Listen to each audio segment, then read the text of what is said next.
Wild life protection act 1972। Biodiversity क्या होती है? Variety and variability of life on earth, यानी एकमात्र ऐसी जगह है पूरे एशिया में जहां पे एशियाटिक लायन बचे हैं। कहां पे? गिर फॉरेस्ट में। Hello everyone, welcome to Jio for you classes. आशा करता हूं आप सभी लोग काफी अच्छे होंगे। आज हम लोग मिल रहे हैं अपने टॉपिक के साथ, नेचुरल वेजिटेशन, क्लास 11 चैप्टर 5 और पार्ट 2। इससे पहले हमने पार्ट 1 वीडियो बना रखी है ऑलरेडी, जिसमें हमने पढ़ा था क्या कि नेचुरल वेजिटेशन, ये हमने पार्ट्स में पढ़े थे ना, अगर आप सबको याद हो। ये हमने पढ़े थे पार्ट 1 में और आज हम कवर करने जाएंगे पार्ट 2। तो इससे पहले क्विक रिवीजन करते हैं कि हमने पार्ट 1 में इस चैप्टर में पढ़ा क्या था। इस चैप्टर में हमने पढ़ा था ना कि व्हाट इज नेचुरल वेजिटेशन, कि नेचुरल वेजिटेशन क्या होते हैं? जो प्लांट्स अपने आप नेचुरली ग्रो करे हों, किसी ह्यूमन ने उसको ना लगाया हो। जैसे हमने जंगल वगैरह इन सबको देखा था, उन सब की स्टडी करी थी, तो उसको हमें पता चला था कि इसको हम नेचुरल वेजिटेशन बोलते हैं। ऐसे एक वर्ड आया था वर्जिन वेजिटेशन, उसके बारे में हम लोगों ने पढ़ा था। तो वर्जिन वेजिटेशन क्या था?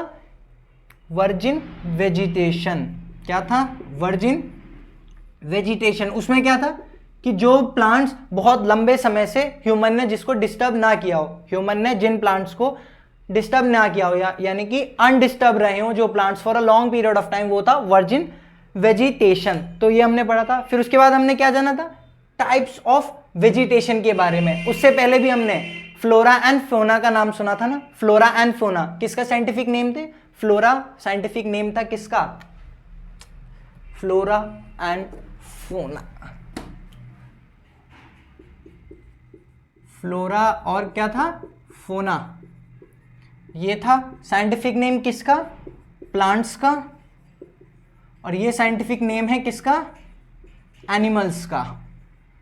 ठीक है, फ्लोरा एंड फौना। उसके बाद हमने टाइप्स ऑफ वेजिटेशन जाने थे कि हमने ये देखा था ना कि रेनफॉल के बेसिस पे अपने पूरे इंडिया में वेजिटेशन के कुछ टाइप्स हैं। जैसे जहां पे सबसे ज्यादा वर्षा होती है, यानी कि एनुअल रेनफॉल 200 सेंटीमीटर भी अबव होता है, तो वहां पे हमने देखा ना ट्रॉपिकल एवरग्रीन फॉरेस्ट जाने थे, थॉर्न फॉरेस्ट जाने थे, माउंटेन फॉरेस्ट वेजिटेशन अलग जाना था।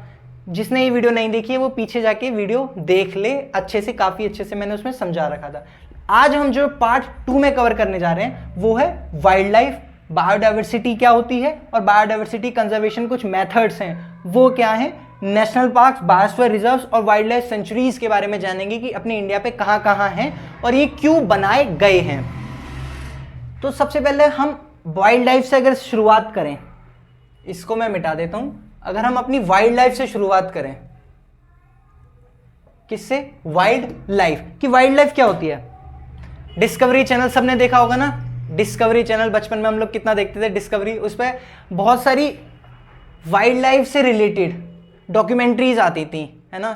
ये सवानास के ग्रासलैंड, ये हिमालयाज, किसी शेर पे आ गई, किसी लायन पे आ गई। तो ये क्या है? ये पूरी फिल्म क्या होती थी? पूरी वाइल्ड लाइफ के ऊपर बेसिस होती थी। आज हम उसी के बारे में पढ़ने चाह रहे हैं अपने इंडियन पर्सपेक्टिव के अकॉर्डिंग। अगर जैसे मैं बात करूं, हमारा इंडिया हर चीज में डाइवर्स है। कैसे? लैंग्वेज में डाइवर्स है। कैसे? अगर हम पंजाब में जाते हैं वो पंजाबी बोली जाती है, गुजरात में जाते हैं गुजराती बोली जाती है, तमिल में जाते हैं तमिलनाडु में तो तमिल बोल। तो लैंग्वेज के बेसिस पे कितनी सारी डाइवर्सिटी है। इसी तरीके से ड्रेसेस के बेसिस पे कितनी डाइवर्सिटी, कल्चरल कितना डाइवर्स है। इसी तरीके से अपना इंडिया वाइल्ड लाइफ में भी काफी डाइवर्स है। और डाइवर्स है कैसे? इस तरीके से डाइवर्स है। अगर हम बात करें कैट फैमिलीज की, कौन से होते हैं? लायन, टाइगर, लेपर्ड, अब तो चीता भी आ गए। तो ये सब क्या है? तो ऐसा जरूरी नहीं है कि जिस कंट्री में टाइगर हो तो उस कंट्री में लायन भी होते हैं, लेकिन हम लकी हैं कि हमारे पास लायन भी हैं, टाइगर भी हैं, लेपर्ड भी हैं, चीता भी हैं। एनिमल्स में और क्या क्या है? एलिफेंट्स हैं, राइनोसोरस हैं, क्रोकोडाइल हैं। तो ये सब क्या है? ये डाइवर्सिटी तो है। कितनी सारी अलग अलग टाइप्स की बर्ड्स हैं, एक्वेटिक एनिमल्स अलग हैं, वो भी एक डाइवर्सिटी है। जैसे अगर मैं बात करूं तो हमें ये पता चला ना, ये क्या अपना प्यारा भारत में, जल्दी में रफली में बना दे रहा हूं इस तरीके से, ठीक है। भारत ऐसा अपना कतई नहीं है, इससे बहुत सुंदर है, लेकिन जल्दी में मैंने बनाया इसको। तो वाइल्ड लाइफ की बात करें तो वाइल्ड लाइफ जैसे हम लोग हैं, जो लोग अलग अलग स्टेट में रहते हैं तो अलग अलग टेम्परेचर है, अलग अलग रेनफॉल है, उसके बेसिस पे हम लोग ढल जाते हैं। इसी तरीके से जो जानवर हैं वो भी अपने अकॉर्डिंगली, जैसे जो जानवर ज़्यादा गर्मी सह सकता है तो वो कहाँ रहेगा, जहाँ पे टेम्परेचर ज़्यादा होता होगा वो वहाँ रहेगा। जो जानवर ज़्यादा गर्मी नहीं सह सकेगा, सिर्फ ठंडे एरिया में रहता है, तो वो ठंडे एरिया में रहेगा। कैमल की बात करें तो कैमल कहाँ पे ज़्यादातर देखा ना, राजस्थान में कैमल मिलता है, वो वहाँ पे सर्वाइव कर सकता है, वहाँ का टेम्परेचर झेल सकता है, तो इसलिए कैमल कहाँ मिलता है, ज़्यादातर डेजर्ट एरिया में। इसी तरीके से फिश है, फिश क्या है, पानी में ही रह सकती है, उसे बाहर निकालो तो क्या मर जाएगी ना। तो इसी तरीके से हर तरीके का एक सिस्टम बना रखा है। सिस्टम किसने, ऑलरेडी हमारे भगवान ने। तो उसी सिस्टम के अकॉर्डिंग जो जानवर हैं अलग अलग टेम्परेचर, जैसे यहाँ गुजरात का टेम्परेचर अलग होगा, केरला का अलग होगा, यहाँ पे अलग रेनफॉल होती है, हमने क्लाइमेट में पढ़ा था अच्छे से। इसी तरीके से जानवर का भी जो हैबिटेट होता है वो इसी बेसिस पे वो लोग रहते हैं। अगर मैं बात करूँ हाँ, अगर हम वाइल्ड लाइफ प्रोटेक्शन एक्ट, सबसे पहले इसको मैंने लास्ट वीडियो में बताया था, फिर बता देता हूँ। वाइल्ड लाइफ प्रोटेक्शन एक्ट 1972 ये बना था 1972 में, वाइल्ड लाइफ प्रोटेक्शन एक्ट। इसके तहत अगर हम किसी भी जंगली जानवरों को या तो पालते हैं या उन्हें परेशान करते हैं तो हमें क्या हो सकती है, सजा हो सकती है इसके तहत, वाइल्ड लाइफ प्रोटेक्शन एक्ट के तहत, ठीक है। या हम किसी को मारते हैं जानवर को, इवन किसी को परेशान भी करते हैं, तो कहते हैं ना यार, हम जानवर को अगर डिस्टर्ब ना करें, जानवर हमें डिस्टर्ब नहीं करेंगे। अगर हम उन्हें, उनके हैबिटेट को, उनके जंगलों को अपने फायदे के लिए ख़त्म नहीं करेंगे तो वो हमारे को अपनी कॉलोनीज में आके डिस्टर्ब नहीं करेंगे। तो अब मैं बता रहा था अपने इंडिया के बारे में, क्या कि अगर हम बात करें, जैसे एक अपना इंडिया है, लकी है किस लिए, लायन, लायन तो सही है ना, जंगल का राजा। गिर फॉरेस्ट, गिर फॉरेस्ट जगह है कहाँ पे, गुजरात में। ये एकमात्र ऐसा फॉरेस्ट है जहां पे कहाँ एशियाटिक लायन मिलते हैं, एशियाटिक लायन मिलते हैं। ये एकमात्र ऐसी जगह है पूरे एशिया में जहां पे एशियाटिक लायन बचे हैं, कहां पे, गिर फॉरेस्ट में। इसी तरीके से अपना इंडिया इसमें भी लकी है कि जहां पे लायन और टाइगर दोनों ही मिलते हैं। तो हमारा इंडिया तो खैर लकी तो हर चीज़ में है ही, है ना। तो ये तो अपनी होगी कुछ किसकी बातें, कुछ वाइल्ड लाइफ से रिलेटेड बातें कि कहाँ कौन क्या, कहाँ पे शेर मिल रहा है, कहाँ पे कुत्ता, कहाँ पे बिल्ली, है ना, जंगली जानवरों के बारे में। ये तो मजाक रही बात। तो कुछ वाइल्ड लाइफ के ये कुछ ऐसे नॉर्मली फैक्ट्स थे, लेकिन जो सबसे ज़्यादा मेन है हमारे लिए वो क्या है, बायोडाइवर्सिटी कंजर्वेशन। सबसे पहले कि बायोडाइवर्सिटी क्या होती है, अगर हम बात करें व्हाट इज बायोडाइवर्सिटी, मैं इसको रब कर देता हूं, इसके बाद हम लिख लेंगे अच्छे तरीके से, है ना। बायोडाइवर्सिटी क्या होती है, इसको पढ़ेंगे, इसको मैं रब कर दूं तो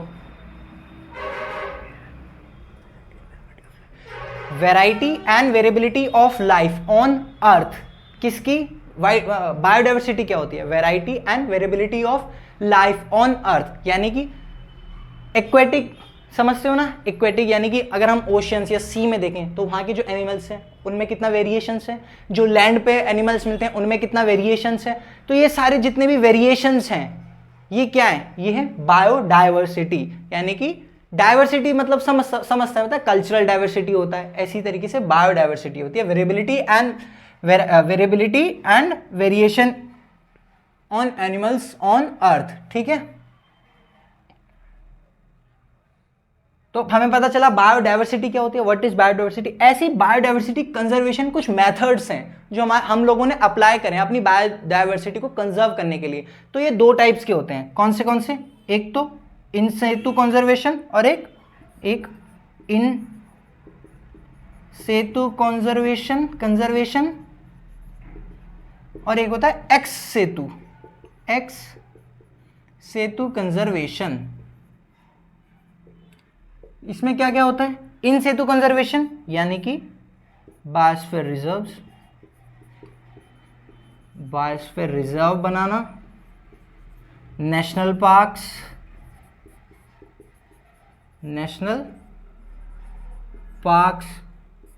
वाइल्ड लाइफ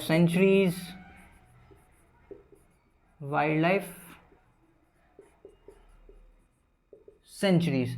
अगर हम इसकी बात करें एक्स सेतु कंजर्वेशन की, तो यहाँ आ जाएगा अपना जूलॉजिकल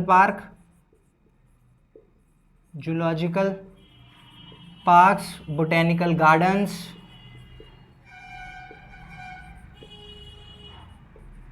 ये क्या है अपने, ये है बायोडाइवर्सिटी कंजर्वेशन मेथड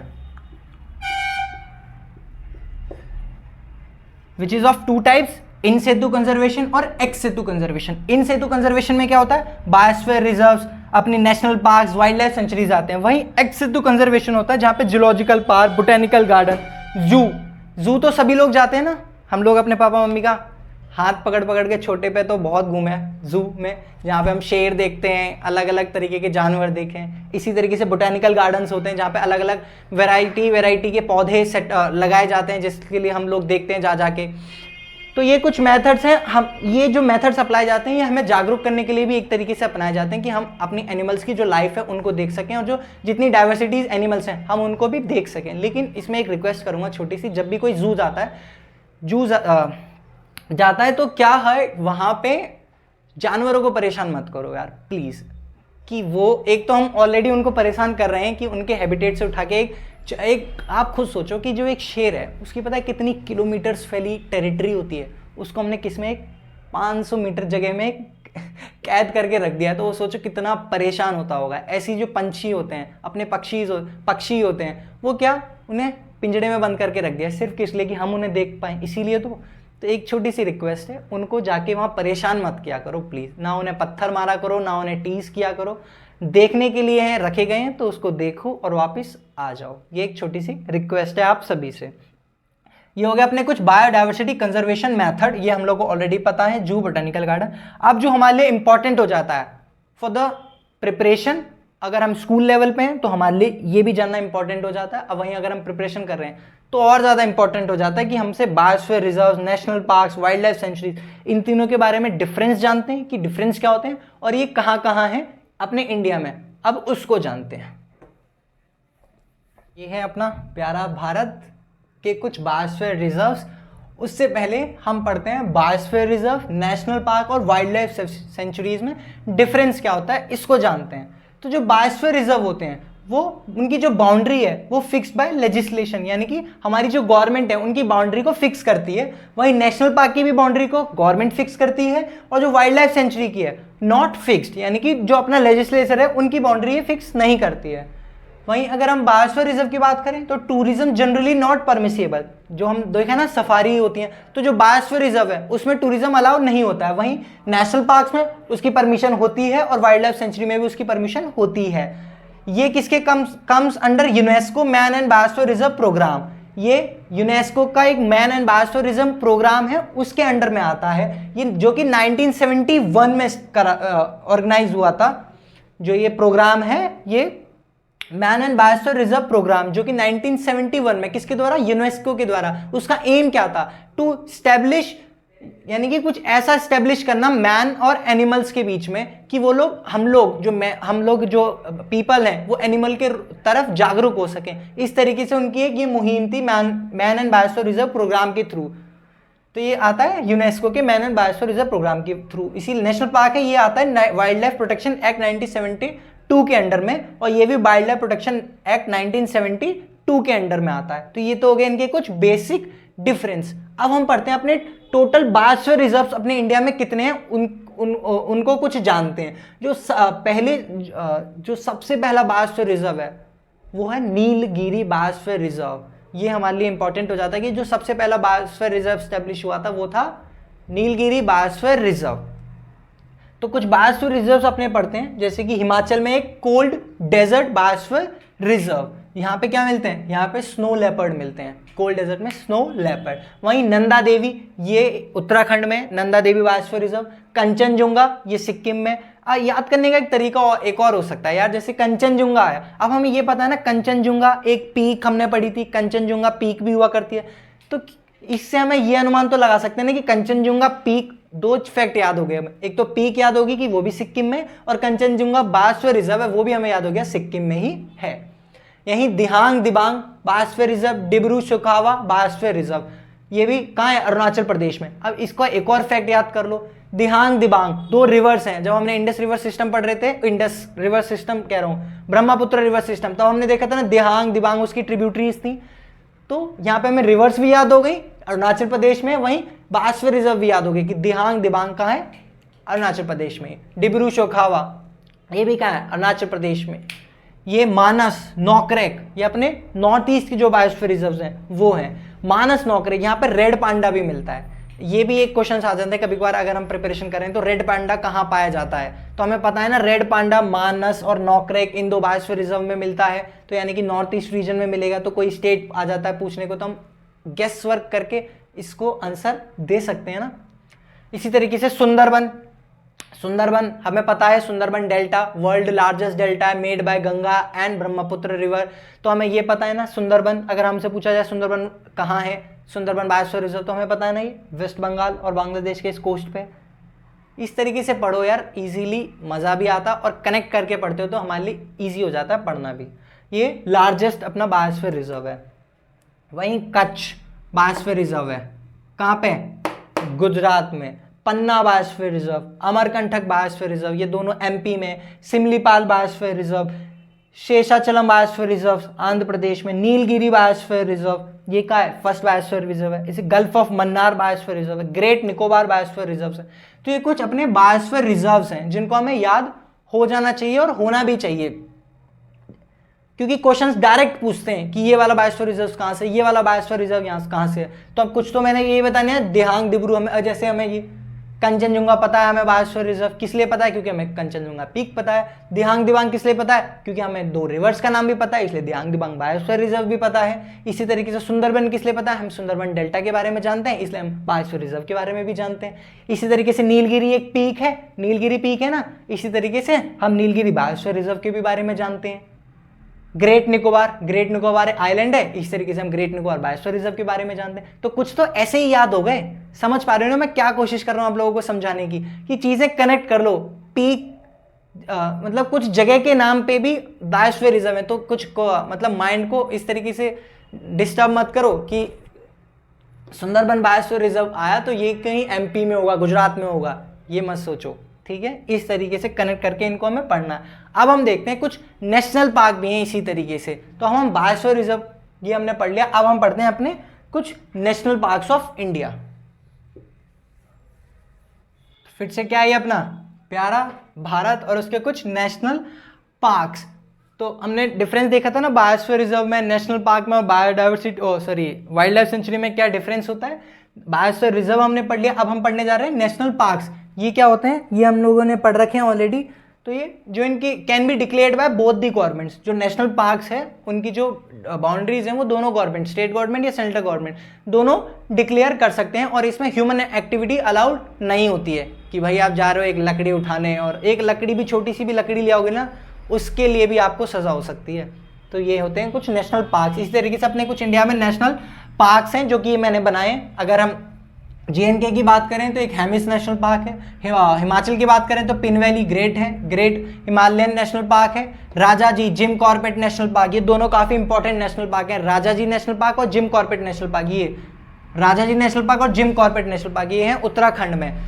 राजाजी अपने बहुत बड़े फ्रीडम फाइटर थे, उनके नाम पे ये रखा गया है राजाजी नेशनल पार्क। ऐसी जिम कॉर्बेट एक अंग्रेज कह लो, एक अंग्रेज था जो काफ़ी बड़ा हंटर था, जो कि शेरों का शिकार करता था। तो काफ़ी इस एरिया में एक स्टोरी है छोटी सी कि इस एरिया में एक शेर था, खूंखार शेरनी या शेर मुझे याद नहीं, कोई था जो शेर की बात कर रहा हूँ मैं, सॉरी शेर नहीं टाइगर, बाघ ठीक है, शेर अलग होते हैं टाइगर अलग होते हैं। तो एक खूंखार टाइगर था यहाँ पे, तो वो उस लोगों ने काफ़ी लोगों को उसने मारा था। इसलिए गवर्नमेंट ने इनको, जिम कॉर्बेट थे जो हंटर थे, उनको बुलाया था और उसको बाघ को या बाघनी को मारा था। मैं क्लियर नहीं हूँ बाघ था या बाघनी थी, काफ़ी इंटरेस्टिंग स्टोरी है, यूट्यूब करना आपको अच्छे से समझ आएगी। उन्हीं के नाम पे फिर ये रखा गया था जिम कॉर्बेट नेशनल पार्क नाम। यह है Dudhwa national park, Pilibhit district में है उत्तर प्रदेश में। ये न्योरा वैली नेशनल पार्क है सिक्किम में। नामदाफा नेशनल पार्क अरुणाचल प्रदेश में। काजीरंगा मानस आसाम में है। गुएंडी नेशनल पार्क है आंध्र प्रदेश में। पेरियार नेशनल पार्क है केरला में। संजय गांधी महाराष्ट्र में। गिर, यहाँ पे लायंस रहते हैं, एशियाटिक लायन मैंने बताया था ना, ये है गुजरात में। मरीन नेशनल पार्क, ये भी गुजरात में। डेजर्ट, ये है राजस्थान में। तो यार ये समझाना तो मेरा काम था, लेकिन याद करना तो आप पे डिपेंड करता है कि आप इसको किस तरीके से याद करोगे, क्योंकि ये काफ़ी सारे हैं। तो रिवीजन का एकमात्र तरीका है मैप बनाओ और मैप पे याद करो स्टेट वाइज सारे नेशनल पार्क, सारे बायोस्फीयर रिजर्व्स। जैसे कुछ तो हमें मिल जाते हैं, जैसे जिम कॉर्बेट का पता चल गया कि हमें एक स्टोरी वाइज पता चल गया कि एक स्टोरी है जिम कॉर्बेट की, ऐसे ऐसे एक बाघ हुआ या बाघनी हुआ करती थी, वो काफ़ी लोगों को मारा था उसने, तो हमें याद हो गया कि वो उत्तराखंड में उनके बेसिस पर जिम कॉर्बेट का नाम रहे। ऐसे राजा जी हमें पता चल गया कि एक फ्रीडम फाइटर थे उनके बेसिस पर। लेकिन बाकी जो है बाकी तो याद करने पड़ेंगे ना यार, इसी तरीके से। तो याद करने का एकमात्र तरीका है मैप लेना, उस पर रोज प्रैक्टिस करना, यानी कि हफ्ते में 2-3 दिन तो करना ही। नेशनल पार्क, बायोस्फीयर रिजर्व याद आपको हो जाएंगे। इसी के साथ अपना 11th का चैप्टर जो अपना ये है चैप्टर 5, ये कंप्लीट होता है, नेचुरल वेजिटेशन। मिलते हैं किसी नेक्स्ट वीडियो में। अगर आपको कुछ भी समझ ना आया हो तो मुझे प्लीज़ कमेंट करके ज़रूर बताना कि ये टॉपिक इस तरीके से समझ नहीं आया। मैं बिल्कुल आपको दोबारा कोशिश करूँगा समझाने की। तो ठीक है, तब तक के लिए मिलते हैं हम किसी नेक्स्ट वीडियो में नेक्स्ट टॉपिक के साथ। Thank you so much.